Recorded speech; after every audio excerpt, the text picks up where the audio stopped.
اللہ الرحمن الرحیم پڑھیے الصلاۃ والسلام علیک یا رسول اللہ وعلی آلک واصحابک یا سیدی یا حبیب اللہ الصلاۃ والسلام علیک یا رحمۃ للعالمین وعلی آلک واصحابک یا سیدی یا حبیب اللہ۔ چند باتیں آپ کے گوش گزار کر کے گفتگو سمیٹ لوں گا۔ دعا ہے اللہ حق بیان کرنے کی توفیق عطا فرمائے اور قابل عمل باتوں پر ہم سب کو عمل کر کے زندگی کی راہوں کو درست کرنے کی توفیق عطا فرمائے۔ ارشاد باری تعالیٰ ہے وَلَوْ كُنْتَ فَظًّا غَلِيظَ الْقَلْبِ لَانفَضُّوا مِنْ حَوْلِكَ، فرمایا محبوب اگر آپ کا دل سخت اور مزاج تند ہوتا تو یہ لوگ آپ کے گرد کبھی بھی نہ بیٹھتے۔ جب غزوہ خیبر ہوا تو کچھ لوگ پلٹ گئے، دوبارہ حضور کی خدمت میں حاضر ہوتے ہیں تو آپ صلی اللہ علیہ وسلم عفو درگزر سے کام لیتے ہیں۔ حاضرین مجلس، دین محبت سے پھیلا ہے، دین حسن اخلاق سے پھیلا ہے۔ ایک ہندو شاعر کہتا ہے یہ لڑتے قبائل کو کس نے بتایا، محبت نہیں ہے تو کچھ بھی نہیں ہے۔ کائنات کی چمک، کائنات کی رونق، یہ سب محبت کے دم قدم سے ہے۔ نبی رحمت صلی اللہ علیہ وسلم فرماتے ہیں تم میں اچھا وہ ہے جس کا اخلاق اچھا ہے، اور وہ اچھا نہیں ہے جس کا اخلاق اچھا نہیں ہے۔ حضور کی خدمت میں ایک خاتون کا تذکرہ کیا گیا کہ بندہ نواز صوم و صلات کی پابند ہے، لیکن اس کے رویے سے اس کا ہمسایہ اذیت میں ہے، تو فرمایا وہ عورت جہنمی ہے۔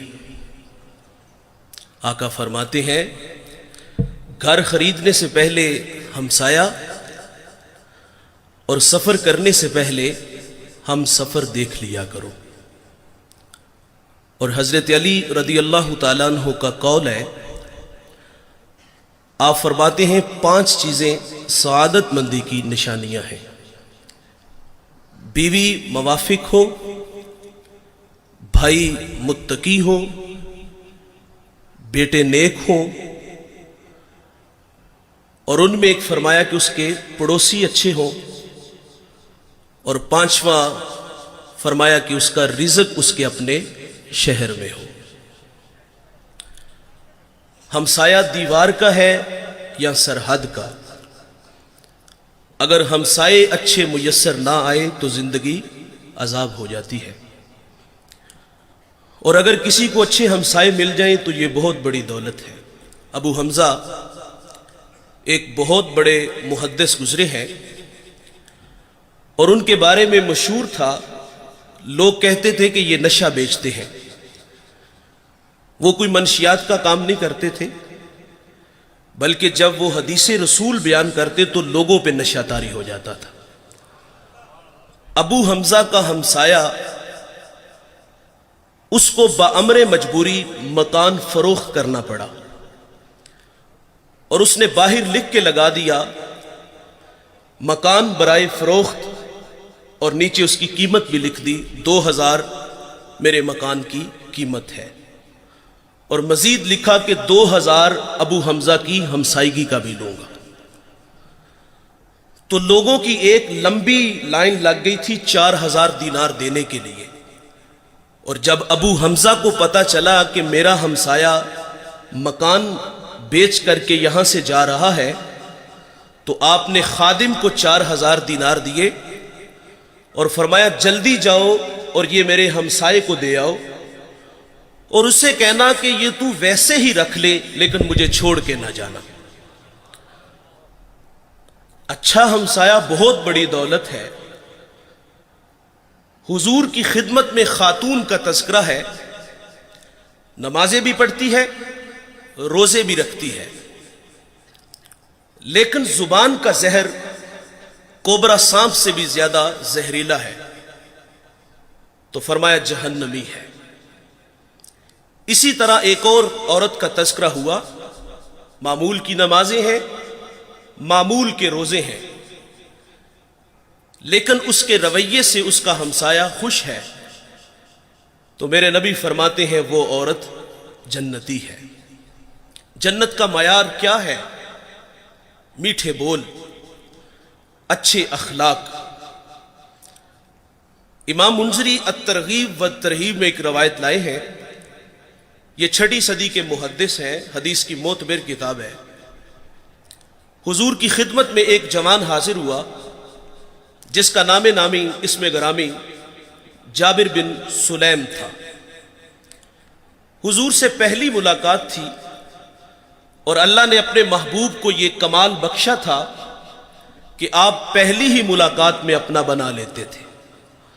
ان کے بول بہاروں جیسے اور اصحاب ستاروں جیسے، مٹھیاں مٹھیاں بولیاں مدنی ڈول دیاں، کنا دے وچ رہندیاں مشری گول دیاں۔ میٹھی میٹھی باتیں سنی من میں اتر گئی، ایمان نصیب ہوا۔ جانے لگے تو حضور سے عرض کرتے ہیں آقا میرے دامن میں کچھ حکمت کے موتی ڈال دیجئے۔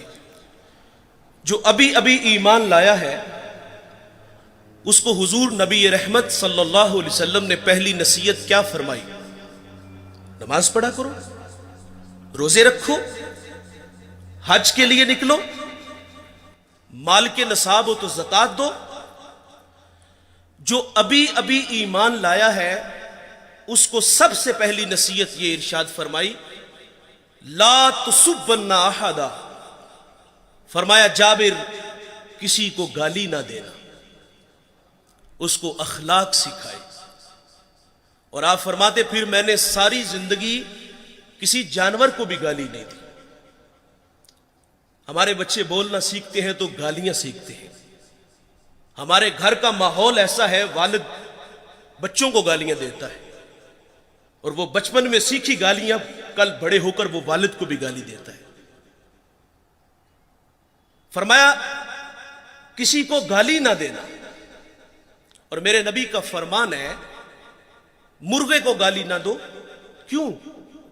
فرمایا اس لیے کہ وہ تمہیں نماز کے لیے اٹھاتا ہے۔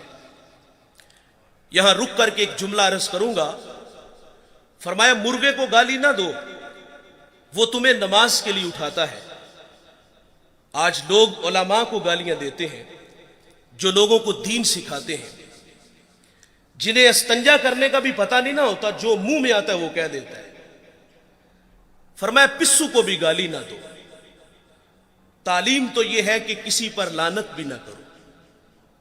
سیدنا صدیق اکبر رضی اللہ تعالیٰ عنہ فرماتے ہیں ایک دن مجھے غلام پہ غصہ آ گیا اور میں نے اس پہ لعنت کر دی، تو نبی رحمت صلی اللہ علیہ وسلم فرماتے لعین وصدیقین کلا ورب الکعبہ، صدیق بھی ہو اور لعنت بھی کرے، رب کعبہ کی قسم ایسا ہرگز نہیں ہو سکتا۔ تو آپ جی ہی جی میں شرمسار ہوئے اور اس غلام کو آپ نے کفارے کے طور پہ آزاد کر دیا۔ جابر کو حضور نے پہلی نصیحت فرمائی کہ کسی کو گالی نہ دینا۔ دوسری نصیحت فرمائی کہ جابر نیکی کو حقیر نہ جاننا۔ ہم لوگ گزر جاتے ہیں اس خیال سے کہ بھلا اس کا اجر کیا ہوگا۔ رحمت حق بہانہ می جوید، اللہ کی رحمت بندے کو بخشنے کے بہانے ڈھونڈتی ہے۔ ایک بہت بڑے محدث دنیا سے گئے، کسی کو خواب میں ملے تو پوچھا سنائیں صاحب کیسے ہیں؟ کہا جنت کا باغ ہے قبر، آسودہ ہوں. تو اس نے عرض کی کہ آپ کا کون سا عمل آپ کی بخشش کا سبب بنا؟ تو کہا ایک چھوٹا سا عمل. کہا وہ کیا؟ انہوں نے بتایا کہ میں ایک دفعہ حدیث لکھنے بیٹھا, سیاہی میں قلم ڈبویا, باہر نکالا, لکھنے لگا کہ اس پہ ایک مکھی آ کے بیٹھ گئی. فرماتے میں نے اس خیال سے قلم کو روک لیا کہ یہ مخلوق خدا ہے, پیٹ کی پیاس بجھا لے, میں پھر لکھ لوں گا. کہتے ہیں اللہ کو میری یہ ادا پسند آئی اور اللہ نے میری مغفرت فرما دی. جابر کو حضور نے ایک اور نصیحت فرمائی کہ جابر بن سلیم, جس سے بھی ملو تو خندہ پیشانی سے ملو. ہم سٹیٹس کو باہر رکھتے ہیں, مذہبی لوگ ہیں ہم. غریب آدمی ٹائم لینے آ جائے تو ہم ٹائم بھی نہیں دیتے, کوئی مسئلہ پوچھنے آ جائے تو ہم مسئلہ بھی نہیں بتاتے. انتہائی معذرت سے کہوں گا, ایک بندہ ڈسٹرکٹ منڈی بہاولدین سے چلا ہے, ایک کراچی سے چلا ہے, ایک پنڈی سے ہی چلا ہے. وہ لمبا سفر کر کے ہمارے پاس آیا ہے اور اس کی حیثیت کو دیکھ کر تسبیح دے کے مسجد کی نکر میں بٹھا دیا جائے کہ یہاں بیٹھ کے وظیفہ کرو.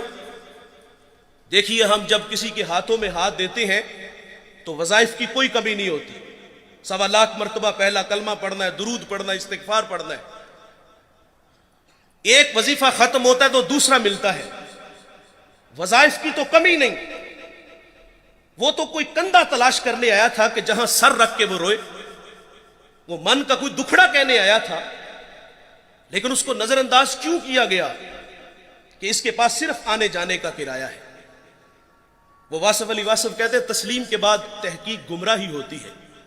اس نے تو دل سے اپنا کہا تھا اور وہ جو ہے وہ عقیدت میں بیٹھ کے وظیفے میں مشغول ہے, لیکن اچانک اس نے اپنی آنکھوں سے ایک منظر دیکھا کہ ایک کلف لگے کپڑوں میں آیا اور اس کے آگے پیچھے خدام ہے, اور وہ سیدھا حجرے میں چلا گیا اور اندر سے آواز سنتا ہے کہ آپ کسی کے ہاں پیغام بیچ دیتے تو میں خود ہی آ جاتا. بتائیے اگر یہ رویے ہمارے ہوئے تو لوگوں کو دین کہاں سے ملے گا؟ اور جو باہر بیٹھ کے وظیفے میں مشغول تھا, اس کے دل پہ جو نشتر اور تیر چلے, اس کا مداوع کس نے کرنا تھا؟ جس سے بھی ملو تو خندہ پیشانی سے ملو. آپ اپنے ملازم سے اس طرح بات کیا کرو جس طرح اپنے بیٹے سے بات کرتے. میرے قریب آقا صلی اللہ علیہ وسلم عید کے دن عیدگاہ کی طرف تشریف لے کے جا رہے ہیں. سریرا کھلا میدان آیا, بچے عید کی خوشیوں میں مسرور تھے, لیکن ایک جانب عجیب تماشا تھا. ایک بچہ ہے, تن پہ جو پیرہن ہے وہ پھٹا ہوا ہے, آنکھیں نمناک ہیں. حضور گزرے کہ اس بچے کو دیکھا تو قدم رک گئے اور فرمایا بیٹے آپ کیوں رو رہے ہو؟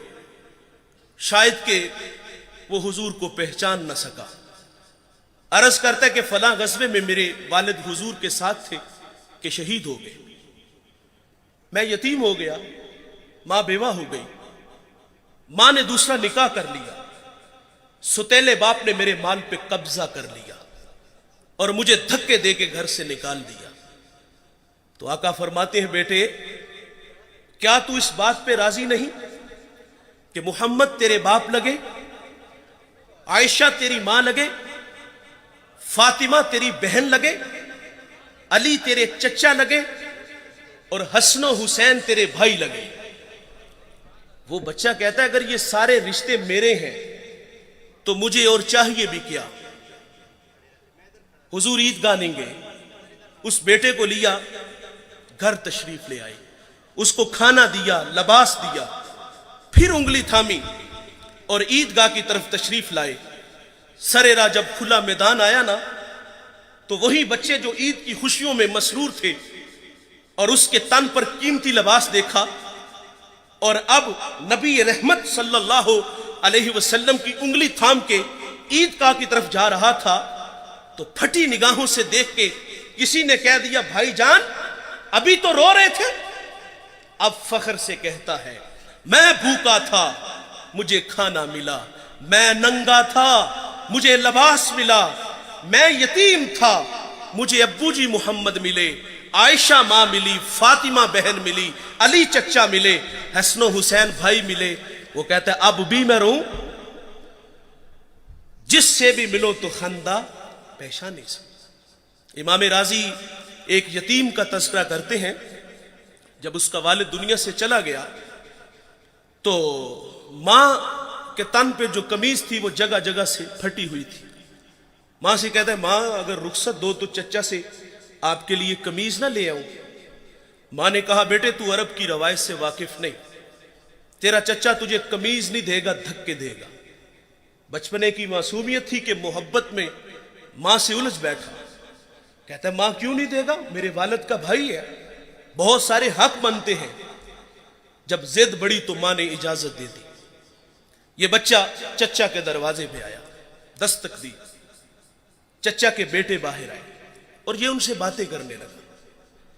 اس نے کیا کہا ہوگا کہ چلو باہر کھیلنے چلتے ہیں، یا کوئی کل کا پروگرام بنانے گیا تھا؟ نہیں دوستو، وہ کیا کسی مفکر نے کہا تھا کہ غریب کی جوانی جنگل کا پھول اور سردیوں کی چاندنی یوں ہی بیکار جاتی ہے۔ غریب کو تو جوانی میں بال سنوارنے کا بھی موقع نہیں ملتا۔ یقیناً اس نے کہا ہوگا کہ تمہاری چچی کے تن پہ جو قمیض ہے وہ جگہ جگہ سے پھٹی ہوئی ہے اور میں سوالی بن کے تمہارے دروازے پر آیا ہوں۔ ابھی یہ باتیں ہو رہی تھی کہ چچا بھی آ گیا۔ چچا نے بھتیجے کو دیکھا تو کیا بچھڑا بھائی یاد آ گیا؟ نہیں۔ کیا آنکھیں نمناک ہوئیں؟ نہیں۔ کیا دل میں کوئی گداز اترا؟ نہیں دوستو۔ کیا شفقت کے لیے اس نے بازو پھیلائے؟ نہیں میرے بھائی، اس نے اپنے بچوں کو کمرے میں بھیجا اور یتیم کو دھکا دیتے ہوئے کہتا ہے منحوس پلٹ جا، کہیں تیری نحوست کی وجہ سے میرے بچے یتیم نہ ہو جائیں۔ آپ گینا دل ٹوٹ گیا، آنکھوں سے آنسو بہہ نکلے۔ آقا فرماتے جب یتیم روتا ہے تو اللہ کا عرش بھی کانپ اٹھتا ہے۔ یہ دکھتا ہوا دل لے کے واپس پلٹا، سرے راہ حضور کے غلام سے ملاقات ہوئی۔ اس نے کہا بچے کیوں رو رہے ہو؟ کسی نے مارا؟ کسی نے دل دکھایا؟ کہا ہاں، مجھے عرب کی تلخ ہواؤں نے رلا دیا، میں یتیم ہوں، دھکے کھا کے آیا ہوں۔